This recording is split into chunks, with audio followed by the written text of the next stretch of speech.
Hello friends, I Devang Prajapati from Upanishad Science Academy Limkada, Standard 12, English Medium, Video number 6, Chapter number 2, Solution। उसमें आज बच्चों हम कौन सा टॉपिक पढ़ने वाले हैं, सबसे पहले वो बोल देता हूँ आपको। Colligative properties and determination of molar mass. उसमें specifically relative lowering of the vapour pressure के बारे में आज हम बच्चों बात करने वाले हैं। तो चलिए शुरू करते हैं आज का session.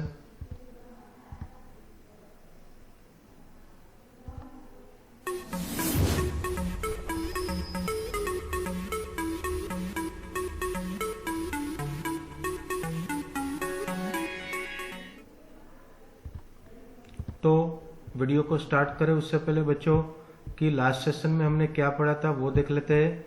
Points of last video, that is Raoult's law as a special case of Henry's law. बहुत इंपॉर्टेंट था वो दोनों के बीच का डिफरेंस, उसके बारे में हमने चर्चा की थी। Then vapour pressure of solution of solids in liquid, then ideal as well as the non ideal solution as और लास्ट में एजियोट्रॉप के बारे में हमने डिटेल में चर्चा की थी। अभी आज के सेशन में हम क्या देखने वाले हैं, colligative properties and determination of molar mass. उसमें specifically relative lowering of vapour pressure के बारे में आज हम बच्चों बात करने वाले हैं। ठीक है, चलिए शुरू करते हैं आज का सेशन। सबसे पहले कोलिगेटिव प्रॉपर्टीज क्या है, what is colligative properties. Then the properties that depend on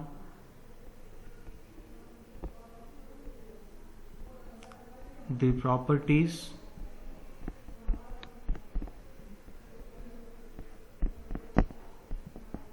that depends on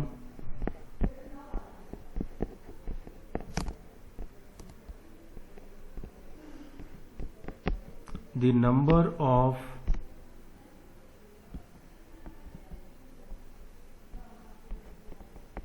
solute particles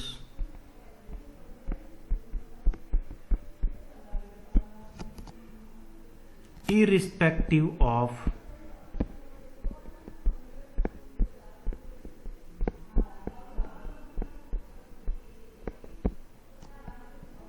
their nature,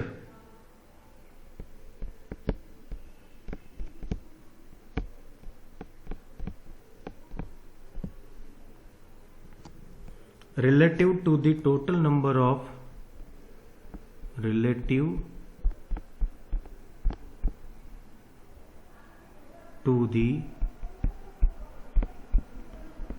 total number of particles present in the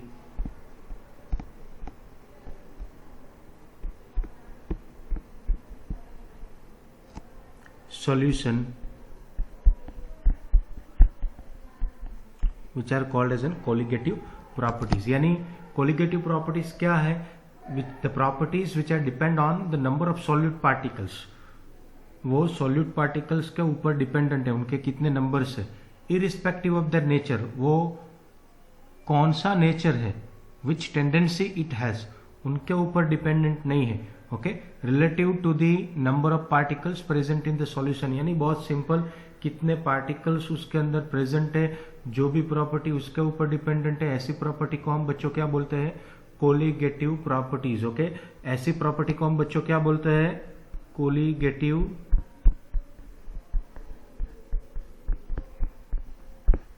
properties. Okay, तो ये हो गई बात कोलिगेटिव प्रॉपर्टीज के बारे में। अभी हम बात करेंगे, there are 4 different types of the colligative properties, जो आज हम एक एक करके पढ़ने वाले हैं। So the first property, the name is relative lowering of vapour pressure. Relative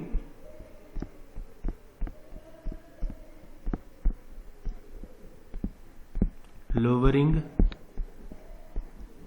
of vapor pressure।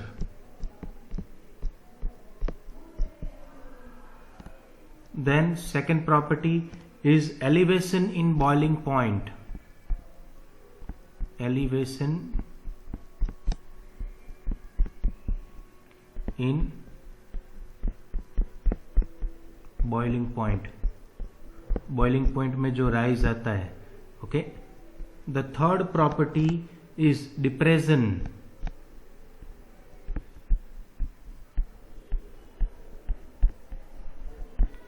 in freezing point. उनके freezing point में जो कम होता है, okay, उसके बारे में हम बात करने वाले हैं. Then the fourth property is called as an osmotic pressure.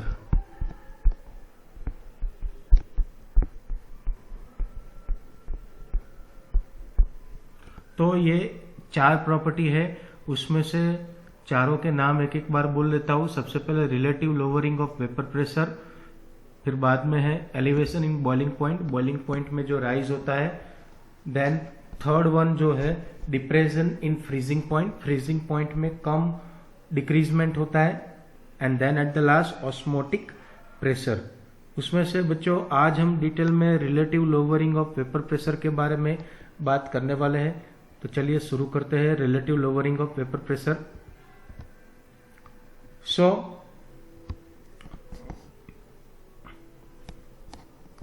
when non-volatile solute, when non-volatile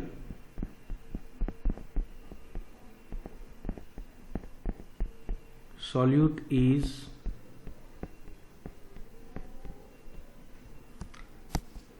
added to a solvent,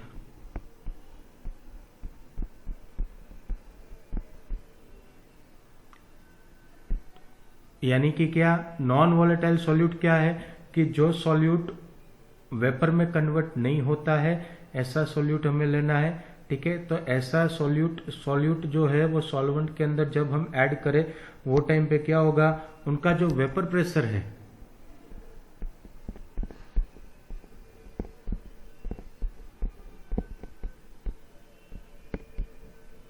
वो क्या होने वाला है, डिक्रीज होने वाला है. ओके, सो बहुत सिंपल फंडा है. नॉन वॉलेटाइल सॉल्यूट का आप ऐड करोगे तो उनका वेपर प्रेशर कम हो जाएगा. Okay, will get decreases. The lowering of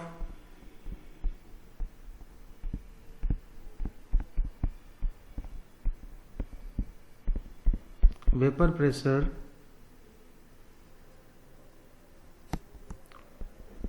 with respect to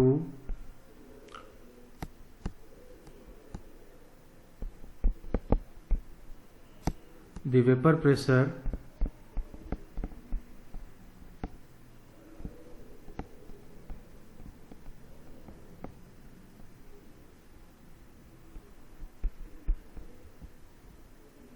of the pure solvent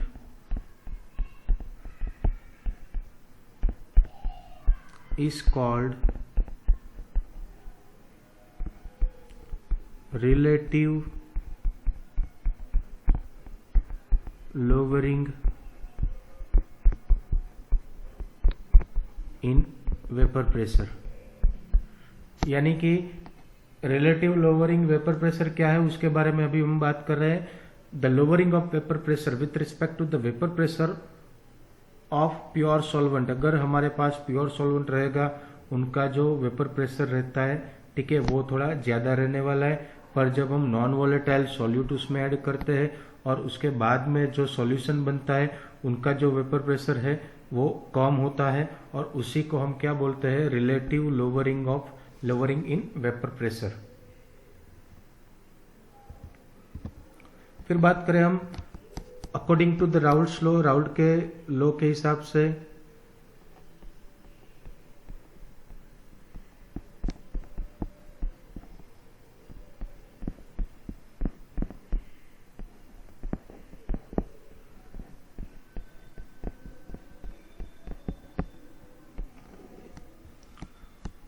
तो राउल्ट के हिसाब से क्या बात की थी हमने, ऑलरेडी हमने चर्चा कर ली इसके बारे में. P1 is equal to x1 P01, ये उनका फॉर्मूला था। ओके, तो उसमें the reduction in the vapour pressure, the reduction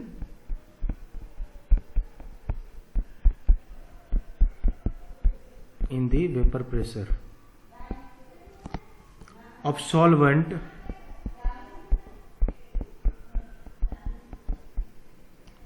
that is delta P1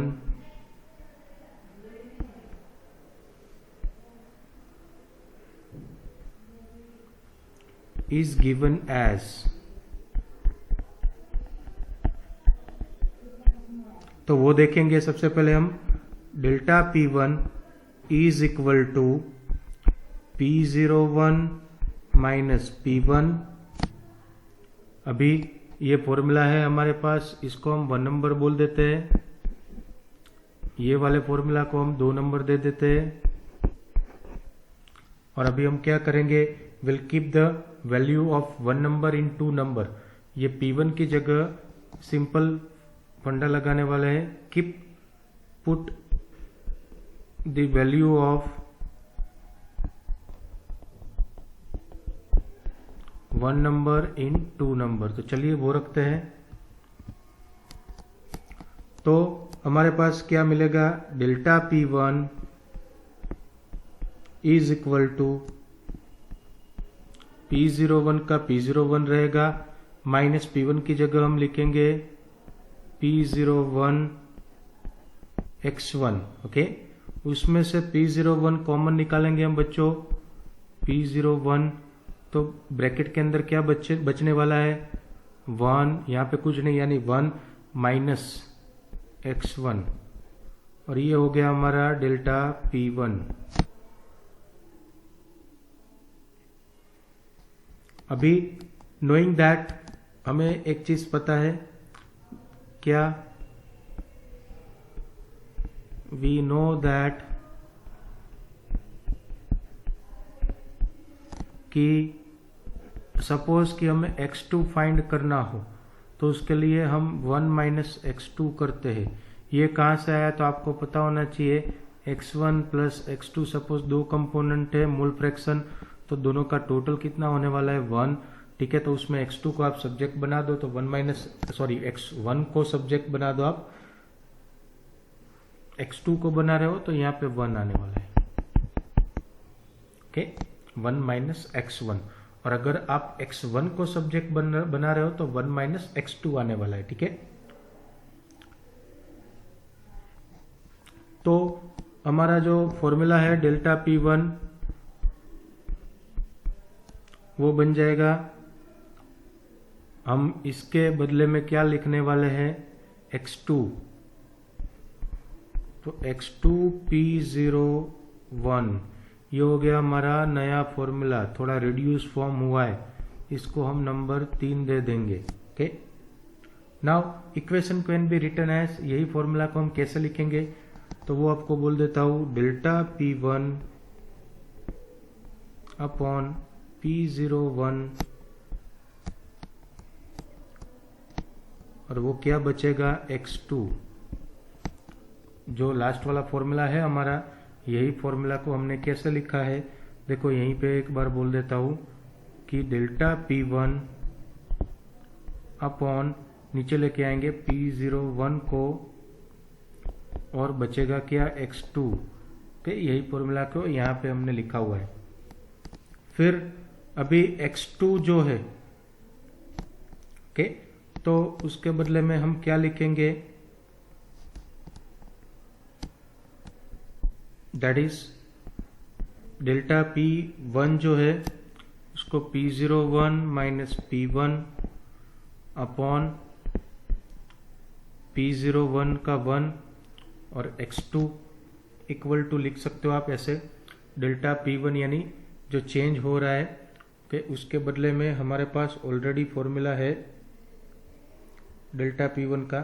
ठीक है, तो डेल्टा P1 के बदले में हम क्या लिखेंगे, P01 माइनस P1, तो ये कहाँ से आया, सर ये हमने कहाँ से लिखा, तो वो भी आपको दिखा देता हूँ पिछली स्लाइड में जाके। ये रहा देखो नंबर 2। ओके, तो कहीं और से नहीं आया, ऊपर से नहीं टपका है बच्चों, ये नंबर 2 फॉर्मूला से आया हुआ है। ओके, तो उसके बदले में x2 हम लिख सकते हैं easily.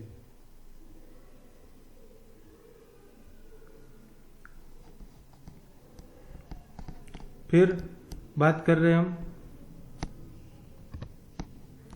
The expression on the left hand side of the equation as mentioned earlier is called as a relative lowering of vapor pressure। जो लेफ्ट हैंड साइड में जितना भी जो डिक्रीजमेंट हो रहा है,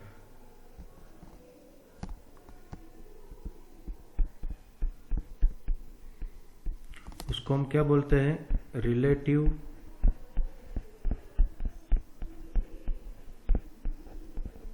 lowering of vapor pressure and is equal to the mole fraction। वो किसके इक्वल टू है, that is equal to the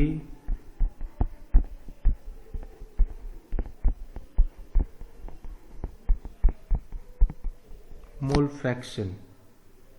और किसका mole fraction, solute. Okay, and यही फॉर्मूला को हम आगे लिखते हैं, तो उसको हम कैसे लिखेंगे, P01 minus P1 upon P01, ये वैसे का वैसा लिखना है हमें, इज इक्वल टू x2 के बदले में हम क्या लिखेंगे, सपोज कि सॉल्यूट का कंपोनेंट था, तो x2 के बदले में N2 mole upon N1 plus N2। ये हो गया, कहाँ से आया, तो क्या that we have written instead of x2, तो क्या x2 is equal to N2 upon N1 plus N2 होता है, उसकी वजह से यहाँ पे हमने ये लिखा है। ओके, अभी इसमें थोड़ी कंडीशन वगैरह हम लगा लेंगे कि here N1 and N2 are the number of moles. ये हमें पता है N1 एंड N2 क्या है, तो कि both are the number of moles present in the solution. फिर फॉर डाइल्यूट सॉल्यूशन, यहाँ पे हमारे पास एक सिचुएशन है,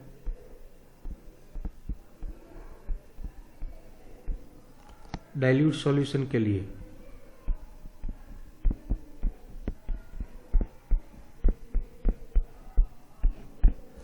तो डाइल्यूट सॉल्यूशन के लिए सपोज कि हम रखें, तो उसमें क्या हो जाएगा कि भाई जो कंसंट्रेशन है मोल N1 is greater than and greater than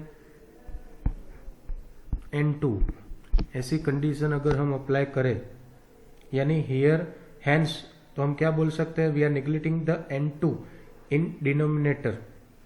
जो डिनोमिनेटर में यहाँ पे N2 है उसको हम क्या करेंगे, निगलेक्ट कर रहे हैं। यही फॉर्मूला है ऊपर वाले फॉर्मूला में, उसको नंबर दे दो भाई 4 नंबर करके, ठीक है।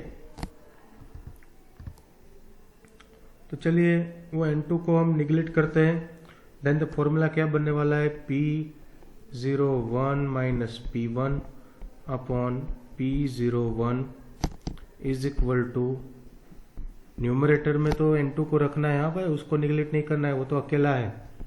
N2 अपॉन डिनोमिनेटर में N1 प्लस N2 था, तो उसमें हमने N1 की कंपैरिजन में N2 को हमने निगलेक्ट किया, तो बचेगा क्या, सिर्फ N1। ओके, और इसको हम कैसे लिख सकते हैं, देखो P01, अभी आपको आइडिया आ गया होगा, P01 माइनस N2 क्या है, तो कि N2 के बदले में हम लिख सकते हैं W2 अपॉन M2, और N1 जो डिनोमिनेटर में है उसके बदले में हम लिख सकते हैं W1, और उसका डिनोमिनेटर का डिनोमिनेटर न्यूमरेटर बनने वाला है, और वो यहाँ पे आ जाएगा M1। तो ये है आपका फॉर्मूला। अब ये फॉर्मूला भी यूज कर सकते हो, दोनों फॉर्मूला चला सकते हो, ठीक है। यहाँ पे अभी ये सब टर्म क्या है उसके बारे में हम बात कर लेते हैं। W1 एंड W2 दोनों क्या है, आर द मासेस।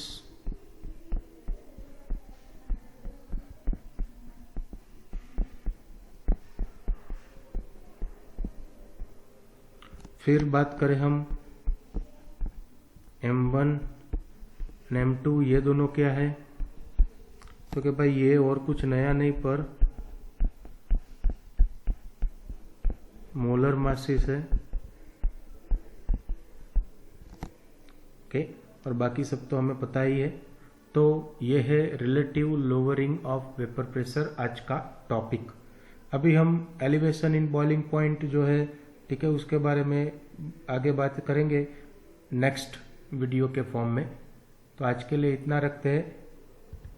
एक सभी बच्चों को एक बात करनी है कि अपनी जो टेलीग्राम चैनल है जिसका नाम है देवांग सर केमिस्ट्री, ये टेलीग्राम चैनल को सब बच्चों ज्वाइन कर ले। तो ये चैनल की जो लिंक है वो आपको वीडियो के डिस्क्रिप्शन बॉक्स में मिल जाएगी। तो अपनी चैनल को ज्वाइन करना ना भूले। और जो बच्चे चैनल में नए हो और आज की वीडियो देख रहे हैं वो चैनल को लाइक शेयर एंड सब्सक्राइब जरूर कर देना, तो आपको वीडियो की नोटिफिकेशन तुरंत मिले। Okay, thank you.